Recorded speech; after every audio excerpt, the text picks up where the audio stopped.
ಶ್ರೀ ಕ್ಷೇತ್ರ ಧರ್ಮಸ್ಥಳಕ್ಕೆ ಭೇಟಿ ನೀಡಿದ ಸಮಾಜ ಕಲ್ಯಾಣ ಇಲಾಖೆಯ ಸಚಿವರಾದ ಕೋಟಾ ಶ್ರೀನಿವಾಸ ಪೂಜಾರಿ ಮತ್ತು ಮೀನುಗಾರಿಕಾ ಬಂದರು ಸಚಿವರಾದ ಎಸ್ ಅಂಗಾರಪ್ಪ ದೇವರ ದರ್ಶನವನ್ನ ಪಡೆದು ಪೂಜ್ಯ ಹೆಗಡೆಯವರನ್ನ ಭೇಟಿ ಮಾಡಿ ಆಶೀರ್ವಾದವನ್ನ ಪಡೆದರು।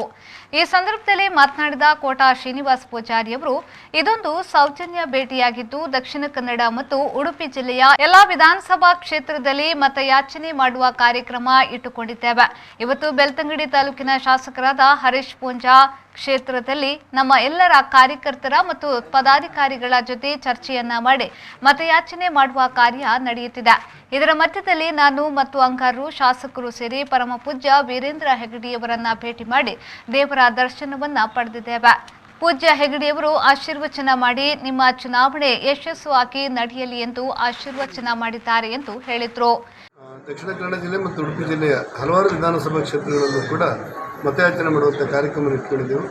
ಇವತ್ತು ನಮ್ಮ ಹರೀಶ್ ಪೂಂಜಾರ್ ಅವರು ಶಾಸಕರಾಗಿರುವಂಥ ಬೆಳ್ತಂಗಡಿ ಕ್ಷೇತ್ರದಲ್ಲಿ ನಮ್ಮೆಲ್ಲ ಕಾರ್ಯಕರ್ತರು ಮತ್ತು ಜನಪ್ರತಿನಿಧಿಗಳ ಜೊತೆ ಚರ್ಚೆ ಮಾಡಿ ಮತಯಾಚನೆ ಮಾಡುವಂಥ ಕಾರ್ಯಕ್ರಮ ನಡೀತಾ ಇದೆ। ಅದರ ಮಧ್ಯದಲ್ಲಿ ನಾನು ಅಂಗಾರವರು ಮತ್ತು ಶಾಸಕರು ಒಟ್ಟು ಸೇರಿ ಪರಮಪೂಜ್ಯ ವೀರೇಂದ್ರ ಹೆಗಡೆಯವರನ್ನ ಭೇಟಿ ಮಾಡಲಿಕ್ಕೆ ಹೊರಟುಕೊಂಡೆವು, ದೇವರ ದರ್ಶನ ಪಡೆದೆವು ಮತ್ತು ಪೂಜ್ಯ ಹೆಗಡೆಯವರು ಕಾವಂದರ ಆಶೀರ್ವಾದ ಮಾಡಿ ನಿಮ್ಮ ಚುನಾವಣೆಗೆ ಯಶಸ್ಸಾಗಲಿ ಅನ್ನುವಂಥ ಆಶೀರ್ವಾದವನ್ನು ಮಾಡಿದ್ದಾರೆ। ದೇವ ದರ್ಶನ ನಂತರ ನಮ್ಮ ಕಾರ್ಯಕ್ರಮ ಮತ್ತೆ ಮುಂದುವರಿಯುತ್ತೆ। ಚುನಾವಣಾ ಹೇಗಿದೆ ಚುನಾವಣೆ ಅತ್ಯಂತ ಯೋಜನಾಬದ್ಧವಾಗಿ ನಮ್ಮ ಚುನಾವಣಾ ಪ್ರಚಾರ ಕಾರ್ಯಗಳು ನಡೀತಾ ಇದೆ। ನಮಗಿರುವಂಥ ಎಲ್ಲ ಮತಗಳ ಜೊತೆ ಮತ್ತಷ್ಟು ಮತಗಳು ಸೇರಬಹುದು ಅಂತ ನಮ್ಗೆ ಅನಿಸುತ್ತೆ।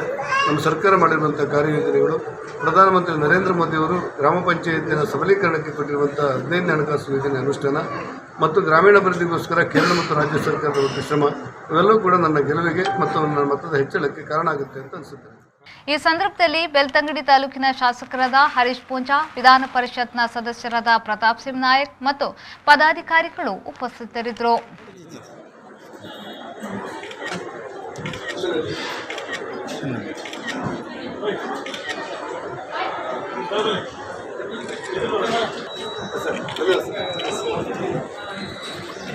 ನೇರ